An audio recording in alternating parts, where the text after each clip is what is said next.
Hello, and welcome back to 100% Real with Ruby. We have another episode with the most amazing Dallas, who kind of gets a little bit uncomfortably into our minds as he gets us to explore parts of us and parts of ourselves that aren't really so comfortable, but they're the things that are really gonna anchor us down and facilitate us to lifelong change and not just this temporary thing. Because as we spoke on in our last episode, we can say, okay, we want to achieve losing X many pounds or getting this much, like achieving this weight goal, or we want to be this person, but that person that we think we want to be isn't really that person. It's because we're not actually digging deeper, and it's not getting to that particular weight goal or weight loss goal that's going to make us feel like our life's complete, because we can get there and still not feel satisfied and feel like something's missing. So I guess that's where we're going to bring into this conversation anchors, emotions, and why we don't actually feel the emotions that we think we feel. That's leaving a little mystery there, isn't it? Discomfort and disidentifying with things, because like sometimes what we identify with can actually bring us a lot of harm, but it can also do us a lot of good if we do it in the right way and we're aware of it, because a lot of the time we're in this denial phase. Now, we're going to introduce all of this through the concept of an anchor, because an anchor is a happy place. It can be the happy place that you go to, but it's not a means of escape. Like, you should not use it as your escape route all the time, because escaping still leaves a pain there. It's like slapping a bandaid onto a bullet hole without taking the bullet out. So over to you, Dallas. I love the analogy. It's very apt. So when we started with anchors, right? So you can look at it as, like you're pointing out, so it's an anchor can be a happy place or can be a way just to bring you back into the present moment. So when creating it or when thinking about an anchor, it's usually an aspect where you're struggling or you're feeling a sudden overwhelm where you don't know how to deal with all of the emotions, all of the thoughts. So you need something to pull you back into the present moment, because all you can end up doing is just catastrophizing, and it's just going to keep going and it's going to keep going. Now, for some parts, we can always say, just let it keep going, because nothing rises indefinitely. There's always going to be an upper limit before it crashes down.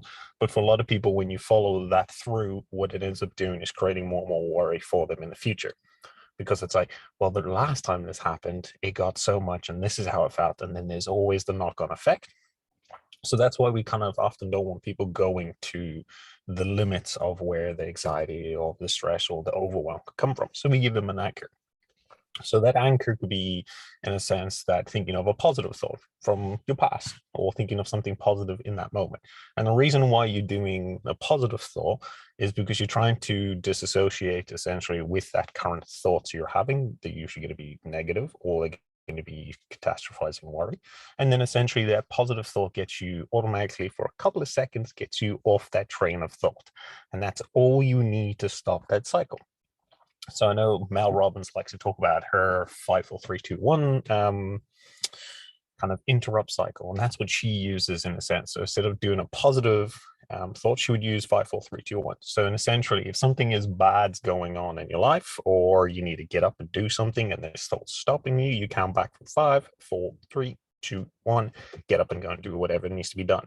But even that 5, 4, 3, 2, 1, if you're actually counting it in your head, what's effectively doing is changing how you think about something. And the reason behind that is when you're either engaged in trying to breathe through your nose and actually follow your breath, or count in your head, you are changing essentially the systems, put that in inverted comma, because it's all technically one system, but inverted comma, your system on how you think, right? So when you're counting, if you want to try and think about this, if you count in your head and try and have a conversation or truly think while trying to count backwards, it ain't happening.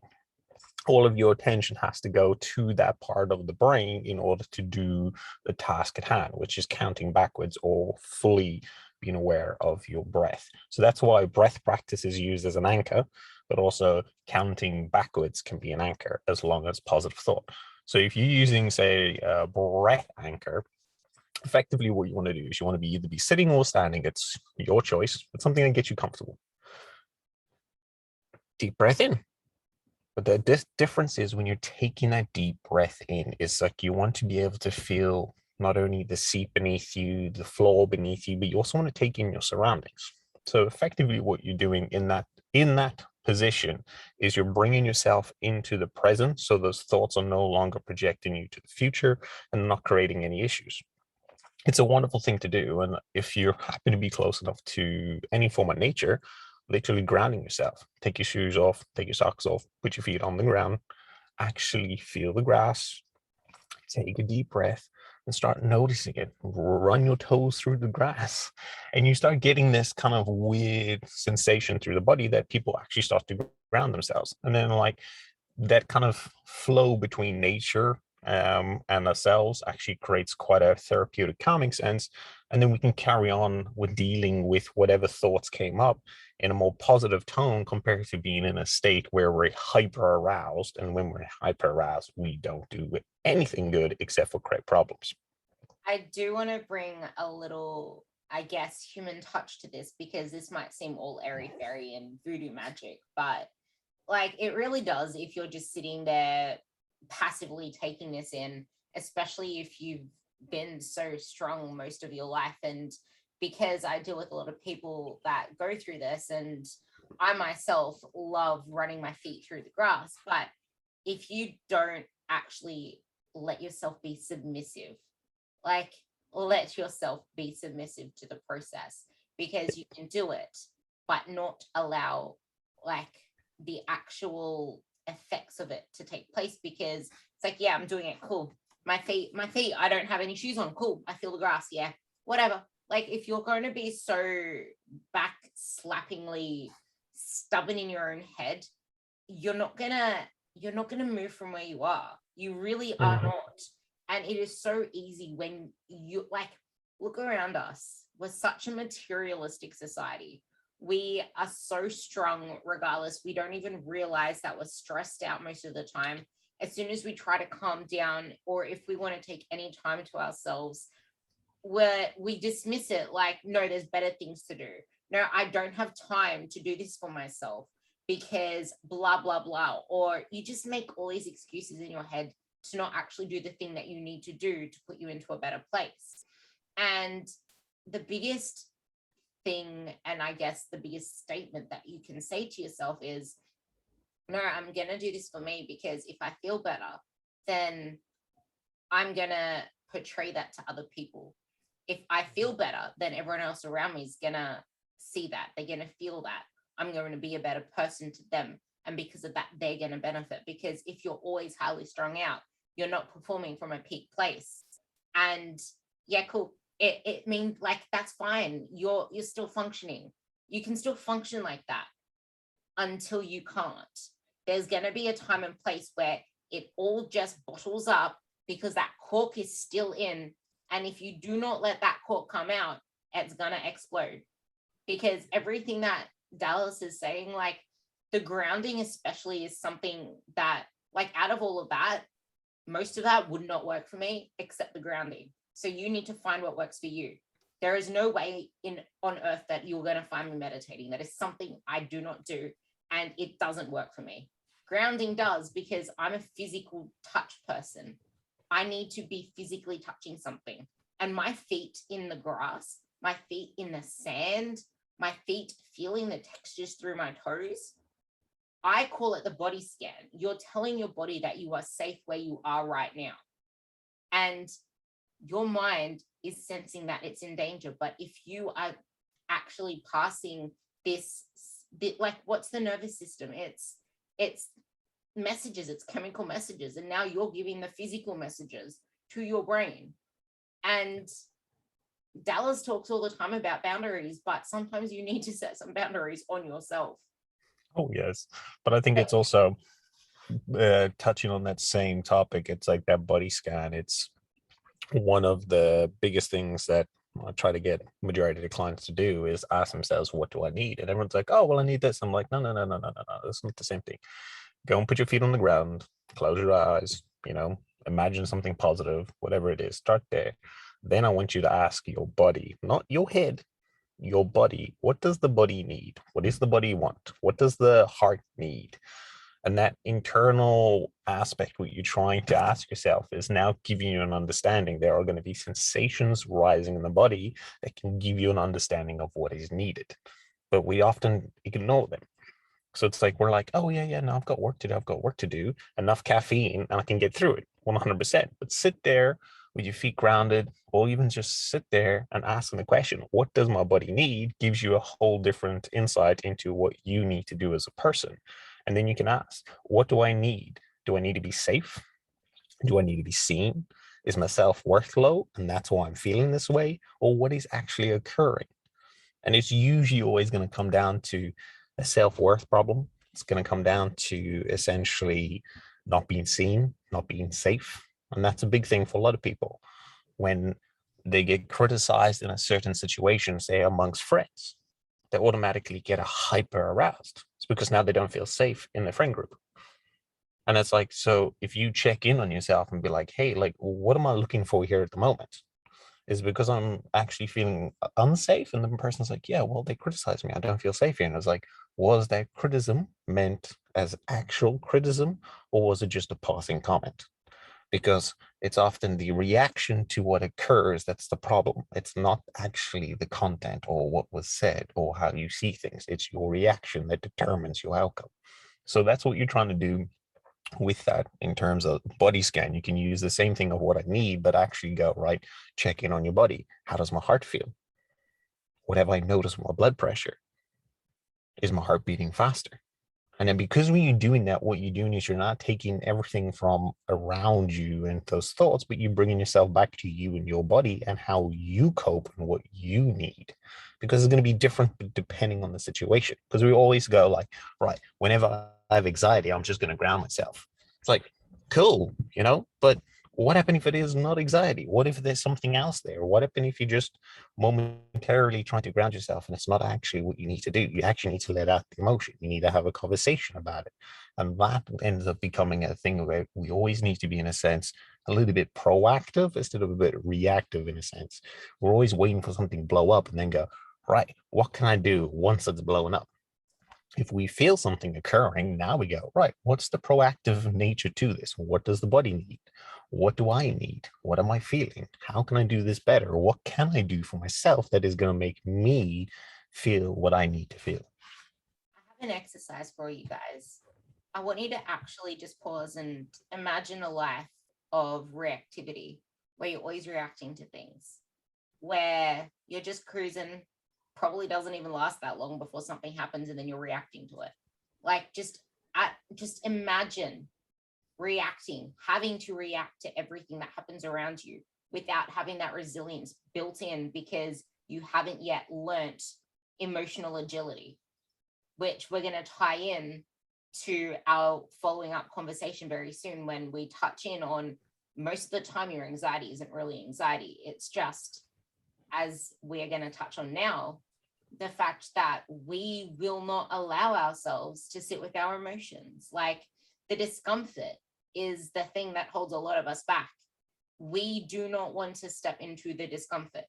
We don't want to step into the unknown. It's like, as much as you want to change, you just can't make the change because there is something holding you back that you're not willing to sit with. So then you just try and chase this thing that you think you want that you don't really want. And of course, I'm just trying to bring it back to the basic levels because it's Dallas that's going to dig into this on us, but apply it in that sense. And maybe we can get some examples from yourself or from clients or from whatever, where when they are scanning with themselves, what is it they usually feel like they need? Like, what is the actual need versus what they think they need? Or you, for example, when you do it. So usually when I do it, it's always going to, for me, reactive nature in a sense that it'll go back to as a young kid, I was bullied. So if someone makes a reactive comment on about how I am or how I look, I will automatically go on the upfront, which is just like, right, that was years ago. Why do I have to portray that same amount of aspect in today's world? So that means that I'm going to be in a snapback situation. So that means that for me, when I recognize it occurring, it means, all right, what do I need? Do I actually need to feel safe here? And I'm like, okay, or is my self-worth being challenged here? And then once you recognize that, it's like, okay, hold on, my self-worth can be identified on looks. Why should it be identified on looks? And then you get the automatically heartbeat slows down, everything just goes vroom. Because now it's like you've just asked the question of like, why is it dependent on this, not that? And that's a very hard question for anyone to answer, that it really takes you out of a reactive state very quickly, because you're comparing and contrasting two different things. You're asking the simple question of like, why is this? And it's not something better. Why can it not be based on something completely arbitrary? You know? So when that occurs, you're in a nice situation where you can kind of pull yourself out of the reactive zone, because you're asking yourself a thought-provoking question, which you kind of want the answer to.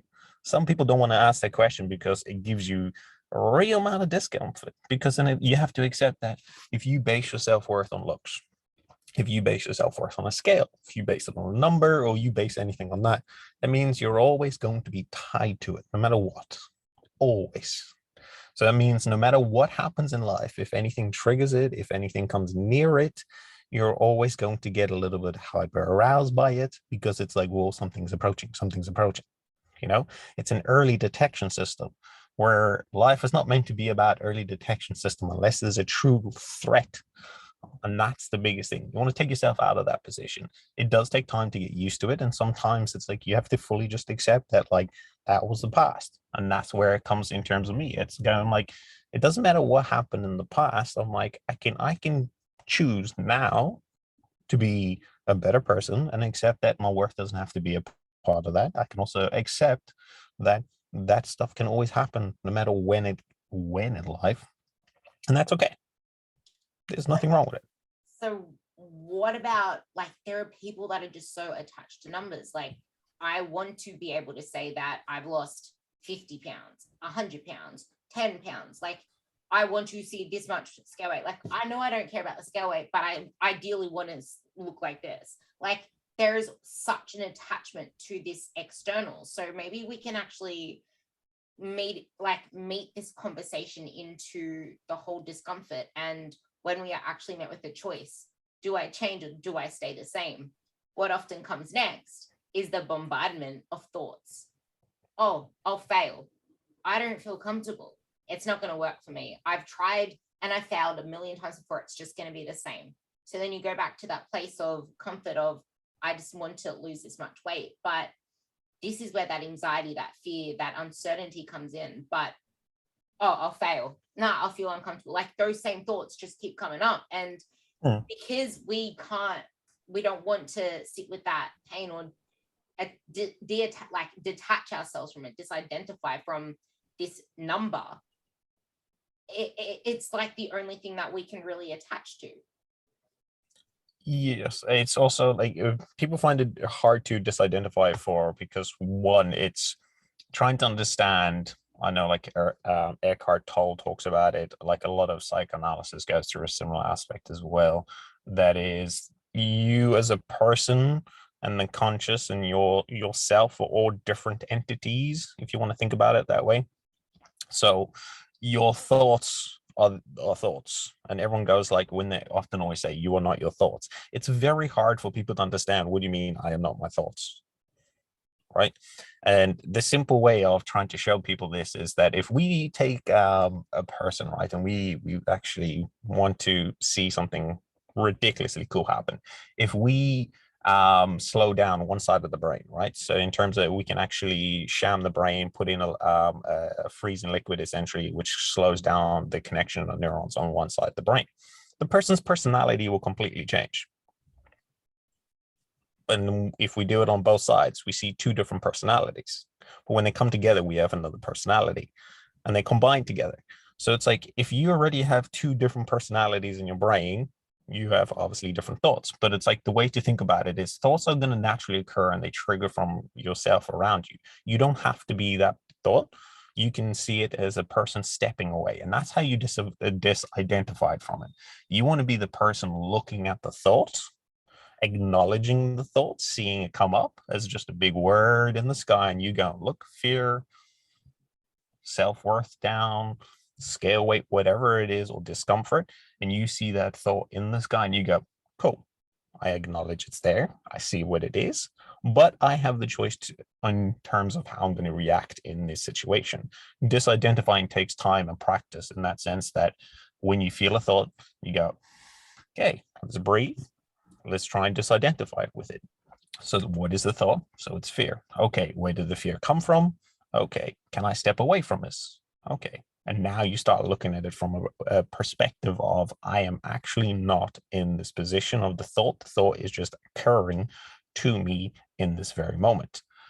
But when it comes to a lot of discomfort, it's a lot of it is fear because it's fear of the unknown and not sure how to handle something. And a lot of people get that sense of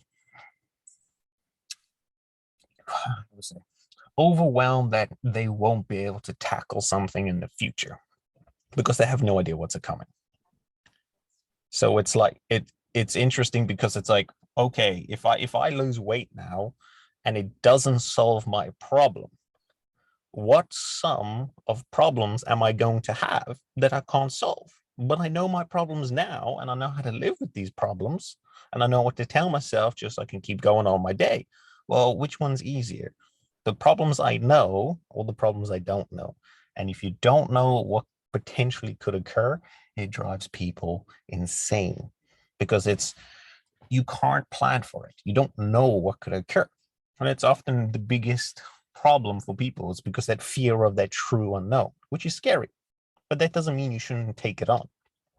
Because like last night when I made the post, I was trying to get to people saying that if you spend all your life stopping and not doing something out of fear or the anxiety for something, you're effectively creating a prison for yourself because you're not willing to move outside of your four walls or your cage or whatever you put yourself in.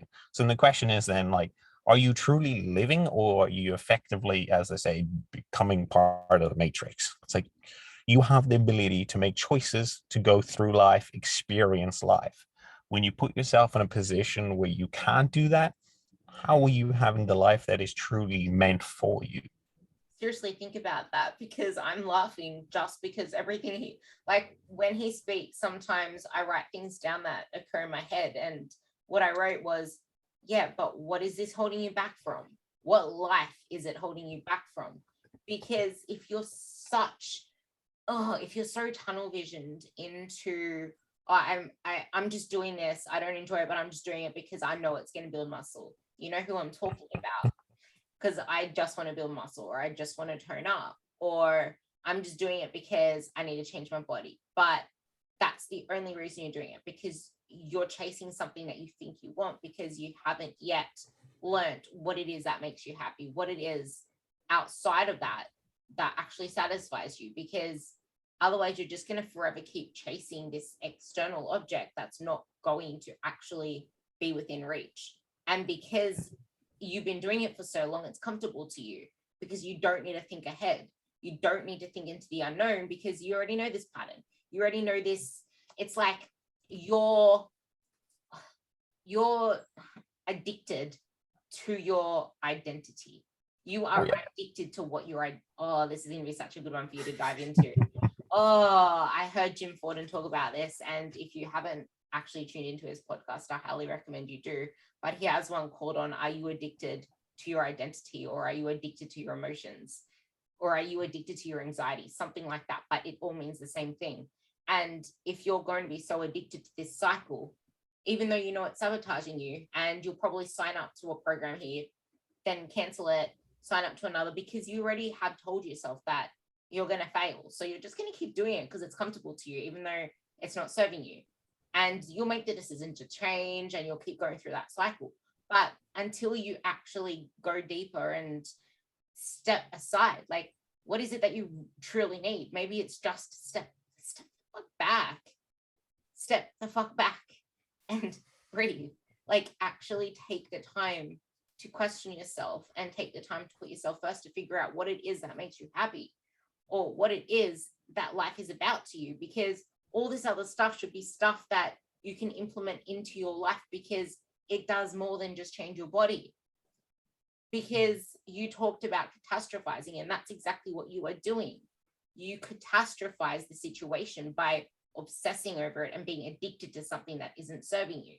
So going back to that discomfort, then how is it that we can be okay with not being like that discomfort of, if I'm not chasing a number, if I'm not chasing getting smaller or identifying with weight loss, how can I sit with that discomfort? Like, what can I do to drive me into that direction of actually focusing on what I need to do? And how should I direct that focus to actually acknowledge what's going on around me, because I'm so focused on this one thing?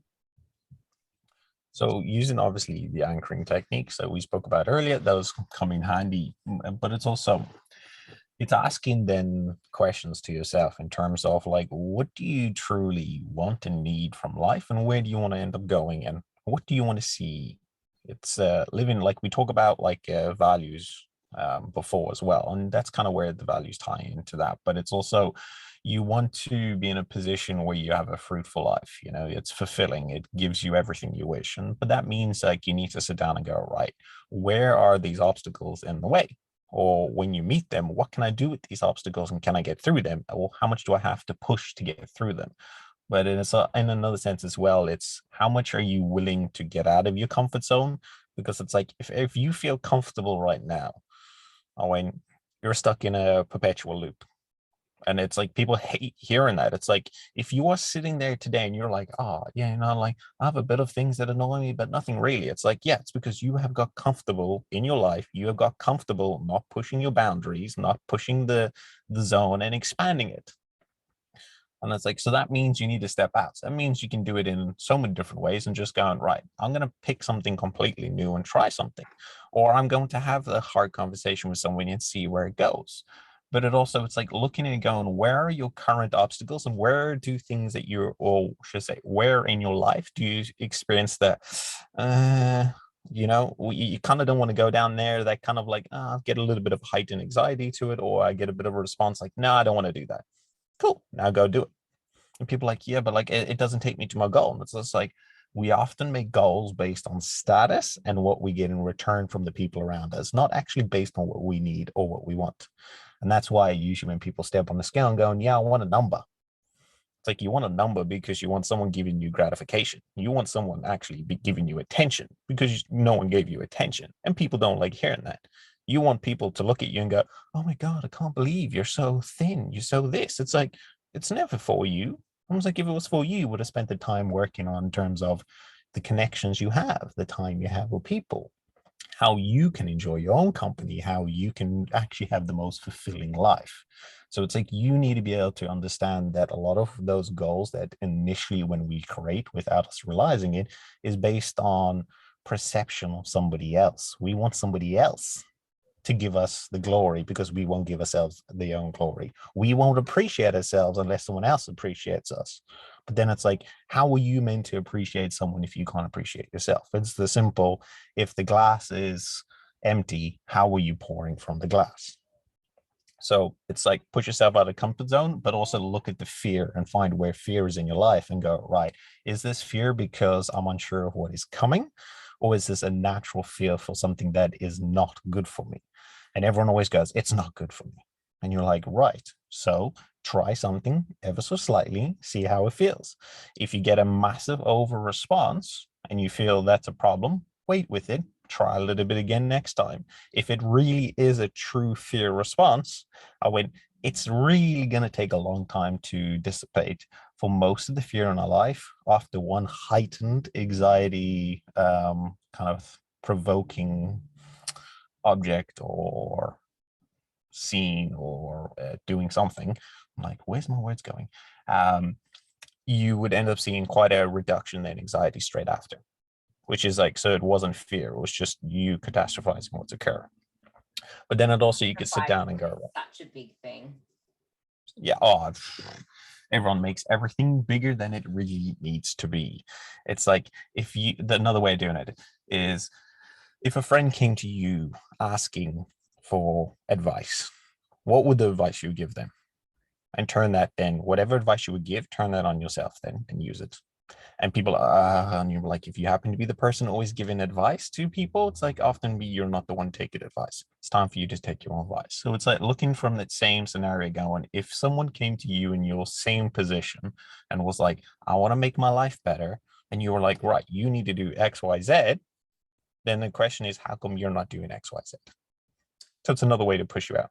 What would you say when people experience guilt when they're actually going through this process? Because guilt is such a big thing that a lot of women like feel, especially when they're trying to do what they really need. It's like they have that comfort of what they want. They have, like, they already know what they're doing is allowing them to function in a way, because they don't have to experience the guilt associated with doing anything else. Like, the guilt can be attached to kids, to anything else. Even with themselves, they'll feel guilty because now they're not identifying with what they used to identify with.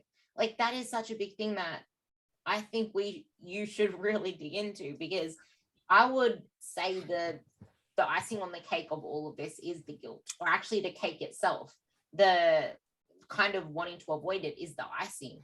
But what's really under it is you don't want to feel that guilt within yourself, because you don't want to, you've been identifying with this for so long.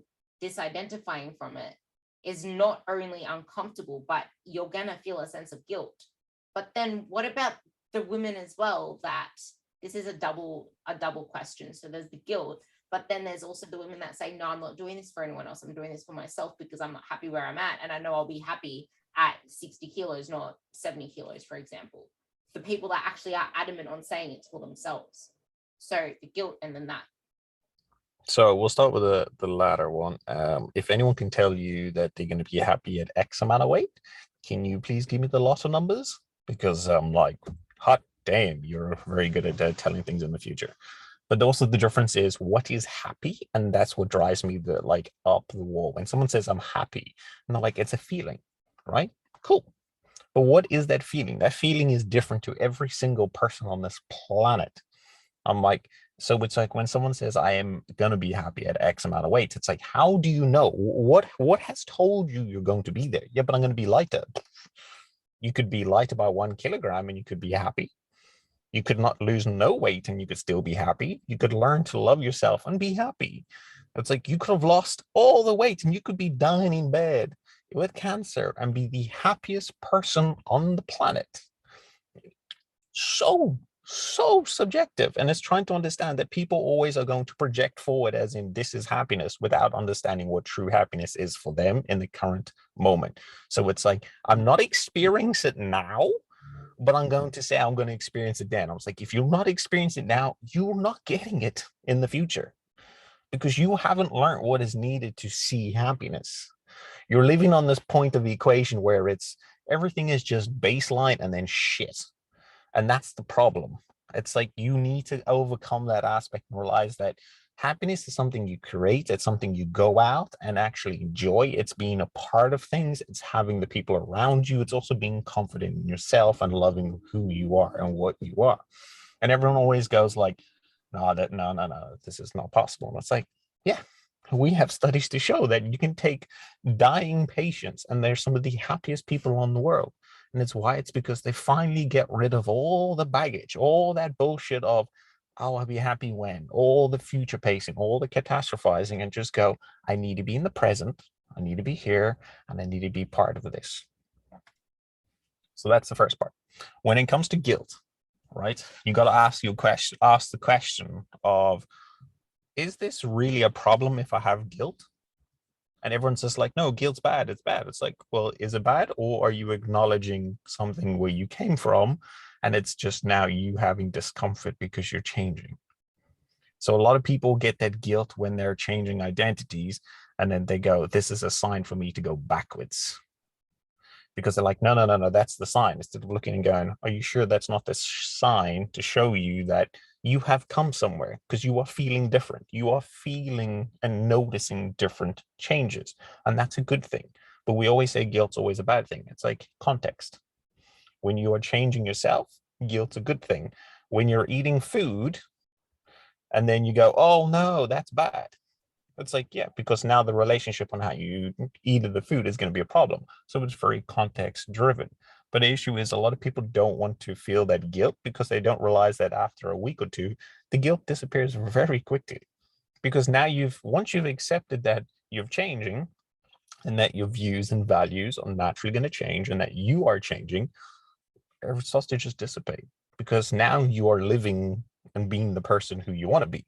So that comes down to another aspect of, if you want to see change, instead of going, I'm going to do all this to change, why don't you just live the way you want to live?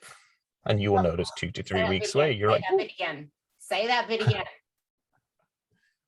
If you like obviously want to change, just live the way you want to be, be the person you want to be, and you'll start noticing the things will already have changed.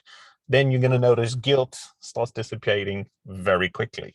So it's always the same thing. It's like they always say, fake it till you make it. I went, well, it's not faking it if you're believing it. And that's the key. So it's like, you've got to understand that you've got to look at yourself and go like, I have worth in this world. I am loved. I'm accepted. I am all these things. And when you finally step into that persona and start actually 100% understand and believe it, you'll start noticing that when you look back, you're like, oh, well, that was me then. That was my identity then. This is me now. In the future, that might change again. Who knows? That part is all. It's you don't always have to be the same person. You don't always have to have the same goals. So everything that he just said, I'm going to tie it into something that I really wanted to bring on. But the fact that he highlighted the exact same thing that I put into a 4-word slogan is, you need to be the person first. Then you need to think like that person thinks. Then you need to do what they do, and then you will have what they have. And the thing is, yeah, okay, there might be some guilt attached with that. But as soon as you start to realize and like live that life, you'll realize, if you look around you, hey, I'm actually like, we don't take enough time to reflect and to give ourselves credit. I always say, people do not pat themselves on the back enough. They really don't. I'm going to get you to talk about this very soon, but they're so addicted to complaining, or they're so addicted to having a feeling of lack or a feeling of chasing something. Something I see day in, day out is the constant chasing of things. You're chasing this all the time. You're trying to chase this outcome. You're trying to chase getting more ticks on your to-do list, but you're not actually just being. Everyone's trying to do this, do that, have this, have that. How about just be? Because the more that you be, the more, like, I can say that I'm still working through this myself. Like, that's what my podcast is all about, being 100% real with Ruby. And if I can talk about a bit from my past, when I was in comp prep, I was chasing that scale going down because that's what my coach wanted. Even though now even my comp prep girls, I hardly ever get them to weigh themselves unless they need to weigh in for a comp, because I don't give a shit what they weigh. Like, yeah, it's telling me they're losing weight, but they're not weighing you on stage. All I want to know is that you are doing everything that I prescribe you. And I tell my girls as well, it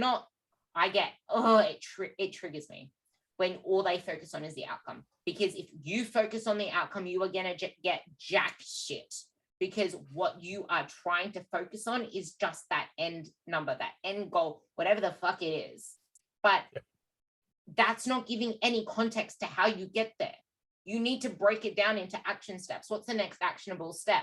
Then what is it that you need to do to get to the outcome? Because if you focus ruthlessly on those process steps and do them consistently, you are going to get the outcome. So I don't give a shit what my comp prep girls weigh, because that tells me jack shit. I need to know they're doing the process. If I don't know they're doing the process, I don't know what the outcome's going to be. The outcome isn't the marking points of I'm doing this, I'm doing that, because that's still not telling me the process. Because then if something happens that isn't going to plan, and then we come back to, okay, what's happening in the process, and that hasn't been computing, well, fuck, where did that go wrong in the first place? They're like, that's the thing. And the process. Yeah. No, and it's just like, it's turn the process into the goal. That's what you want. It's not the goal is the goal. It's the process. It's the step you take and how you get there that changes everything. It's like, and that's what people don't realize. It's like, you know, you don't just teleport yourself to a new destination. It's the fact that you taken those progressive steps. It's what you've seen, experienced, and learned along the way. And we do this through everything in life. Mindgasm.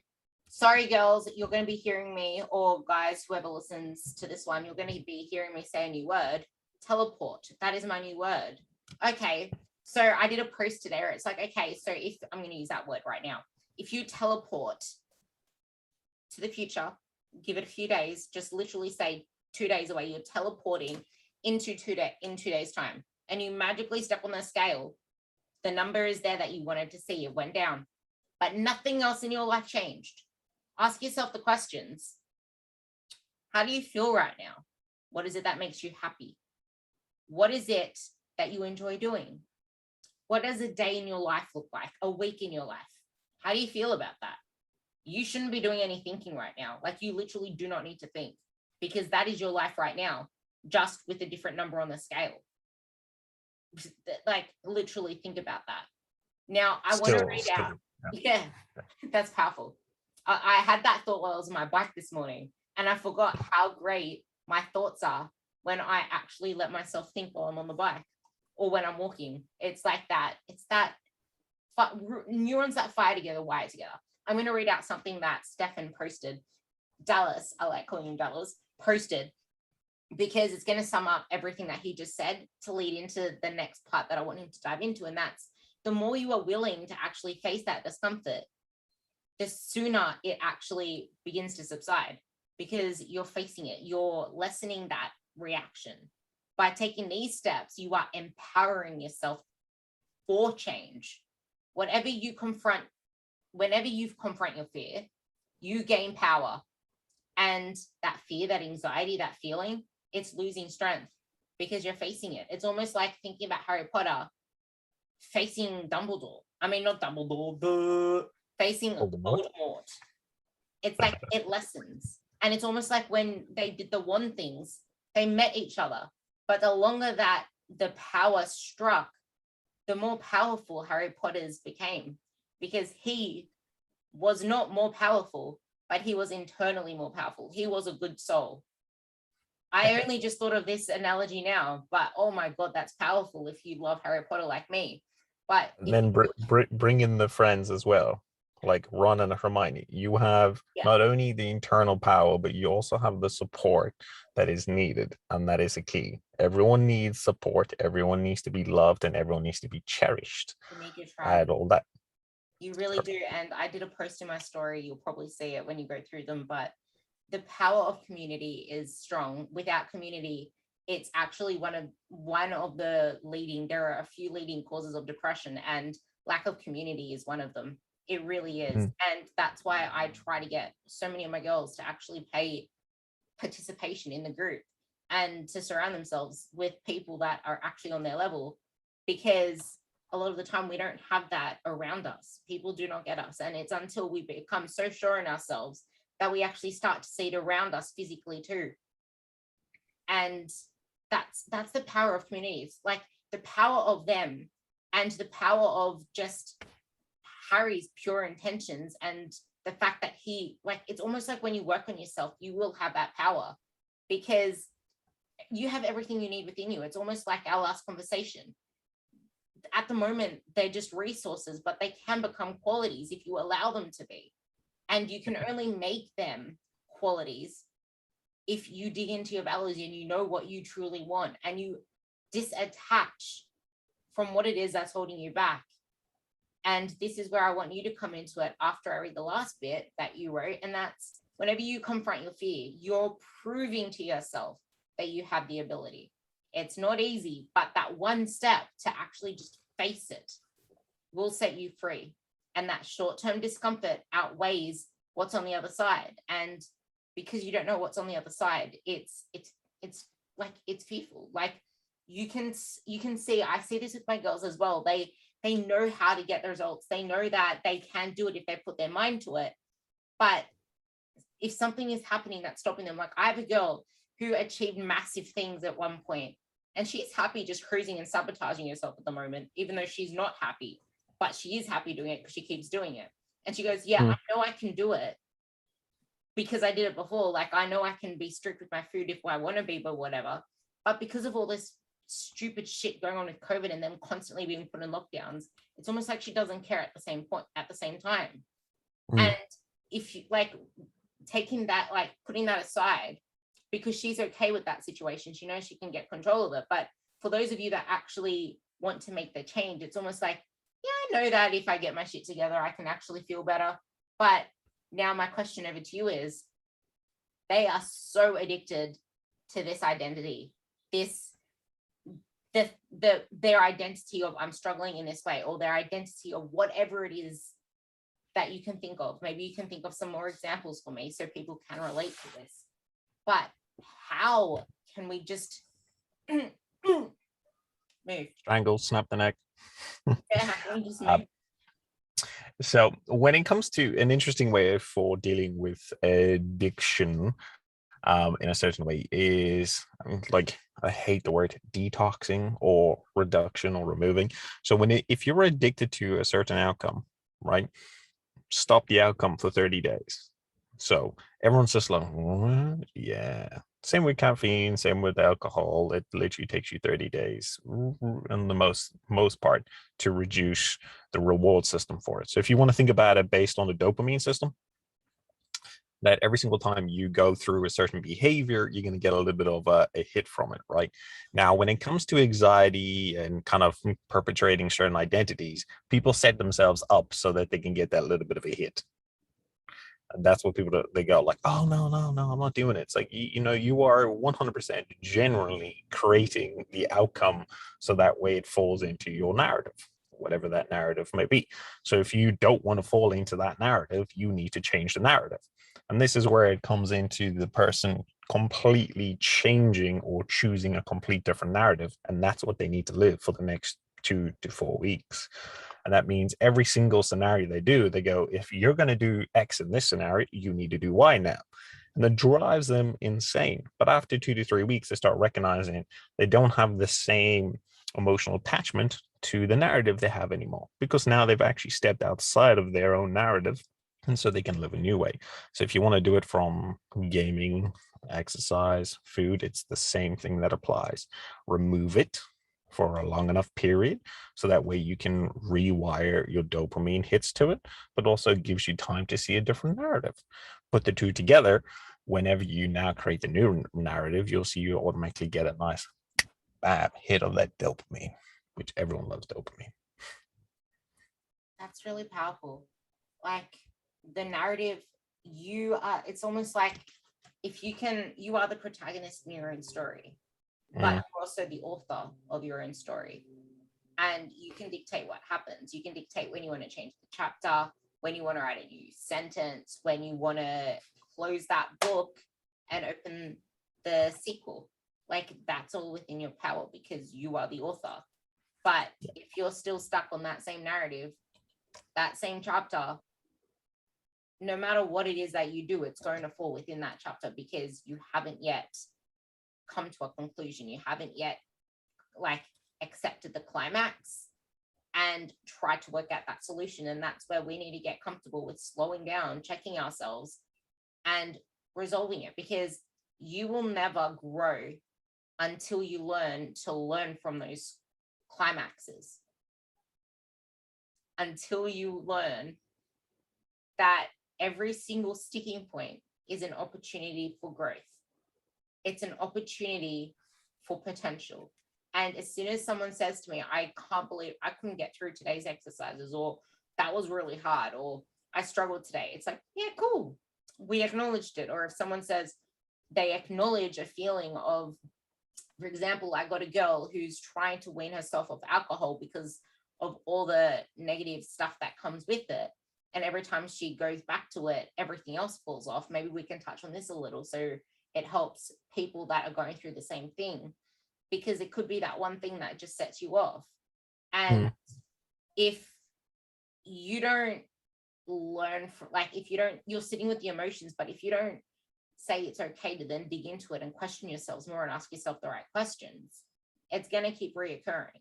It's going to keep reoccurring. You can't just slap a band-aid on it by going cold turkey without identifying the things underneath it, because if something spikes up again, or whatever it is in your life that increases that urge, whether it's stress, anxiety, whatever, it's going to happen again. So maybe that's a great way to tie up everything else, in using a practical example of someone who really knows that this alcohol isn't serving them any good and it's not moving them forward, because as soon as it comes into their life, everything else seems to take a back end and they're not prioritizing themselves anymore. So you can go through that same process and kind of ask in terms of yourself, like, what is it you truly need? What narrative are you playing to? What are you identifying with the alcohol? And what is the alcohol using? Or should I say, what is the alcohol giving you that you're not giving yourself? And that's a harsh thing to ask, because people don't like want to answer that one, because it's giving you something. But then, like, coming off it, like cold turkey, 2 to 4 weeks will make it less of a problem. True. But it's also interesting enough for, like, I know, which sounds absolutely absurd.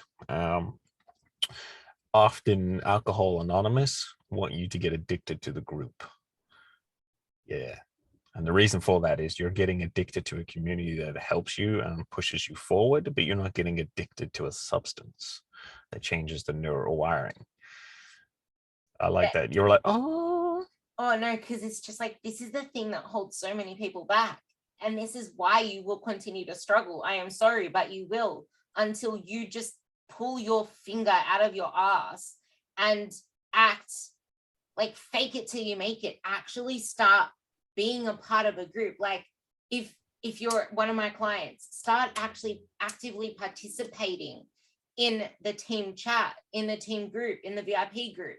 If you're someone that's part of something else, like whatever it is that you can connect with, where you can actually talk about struggles, talk about wins, celebrate yourself more.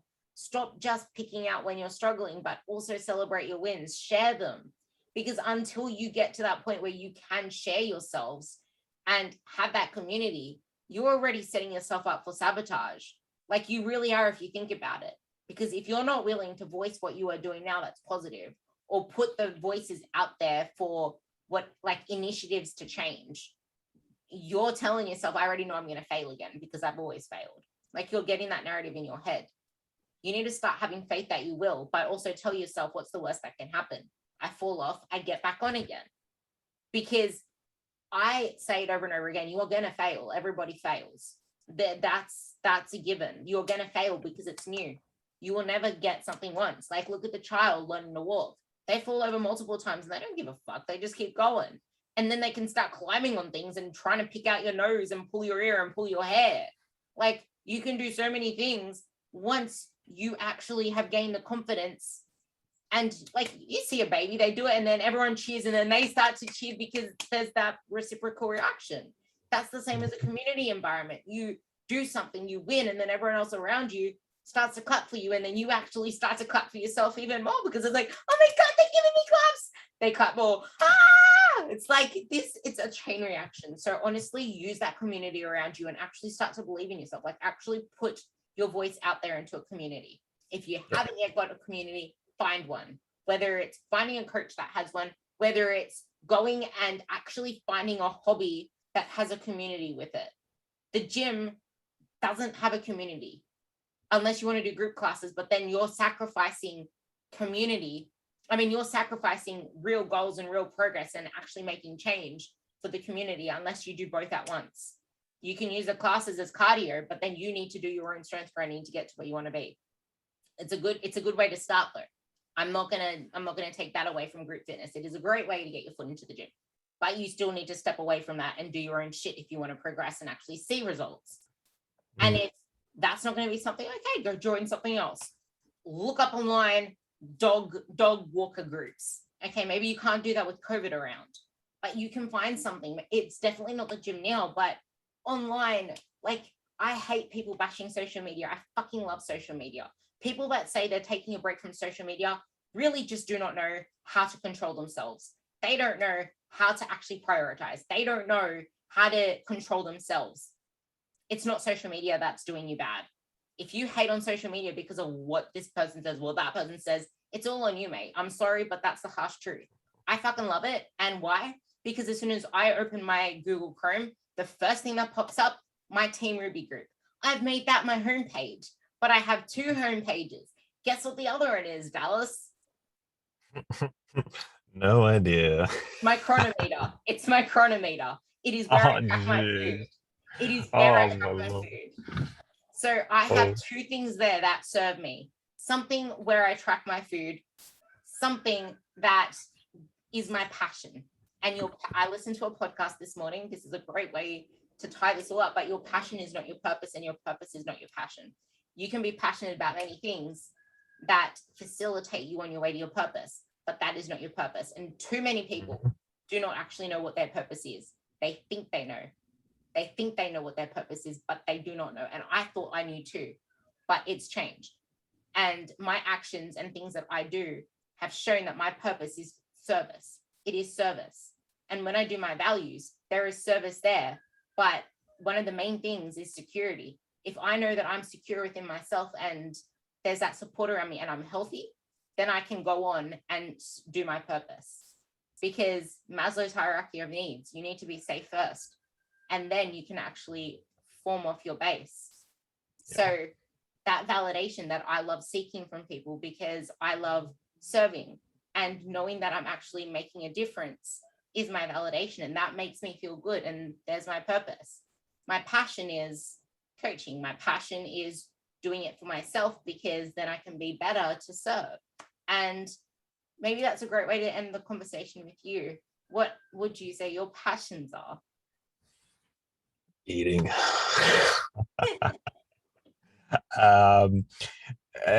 Parting of knowledge is a passion. I thoroughly love parting knowledge that allows people to go on through their lives and change things.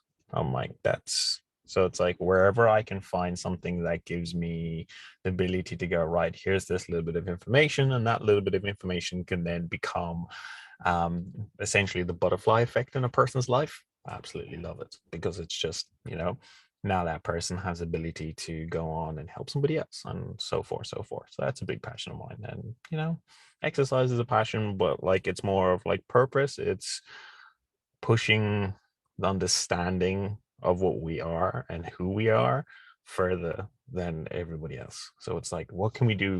For me, it's more purpose. It's like, how can we make things better? How can we take ourselves, how can we take other people and actually truly push them to the part they need to be and where they can be, and how do we help guide them along those routes?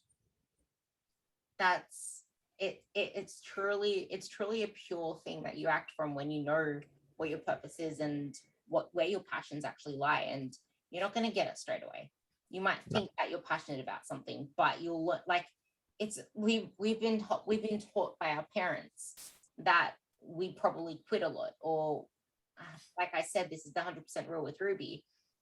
They don't see anything wrong with it, because as parents, they're trying to encourage us, they're trying to support us. But I was always someone that I would do something, I'd do it for ages, but then I'd quit it because I wasn't like happy with it. Like, I can't remember what it was. I did violin, and then after a while I didn't give a shit about it anymore. Like, but at the same time, what we think we want has also been portrayed by our parents. So we weren't really chasing, like, that's the thing, like, that's even the case now. What we think we want now is being portrayed by everybody else around us. And we need to be okay with the fact that, okay, maybe this isn't for me. There's nothing wrong with turning the cards over and trying something else. But this is where putting your health first should not be something that's questionable. It shouldn't even be something that you disregard as a passion, because without your health, you're nothing. Like, you can see that with COVID around the world. Yep. My immune system has been rock solid for years to come. As of now, who knows what's going to happen now that there's new viruses out there.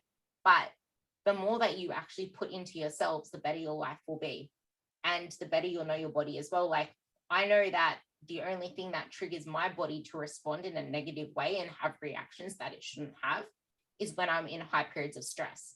Then my body reacts to everything around. Thank God I still don't get sick, but my body still responds. I get like inflammatory responses. Like my fingers will flare up. I get all that stuff. Like I'm aware of that now. But until you actually get to a place where your foundation is there, then you can't really figure out what one of your pillars are falling. So build your foundation strong. And like I said, this is 100% real with Ruby, because it is even in line with what Dallas said. We want to get the message out there for what it's truly like to live life.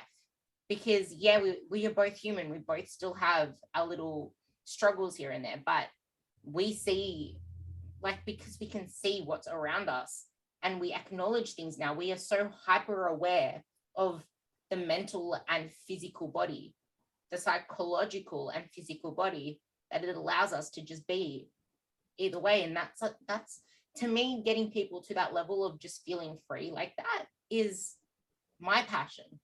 And it's Dallas's as well, I'm pretty sure. So yeah, take that with you, question yourselves better, and try to let go of the guilt attached to actually taking time for yourself for that. Because if you don't let go now, when? Okay. Love you all, and you will hear us on the next episode. Any lasting words, Dallas? Just as we invest in stocks, invest in yourself. Create a compounding interest for you. That's such a great way to end it, and we will leave it there.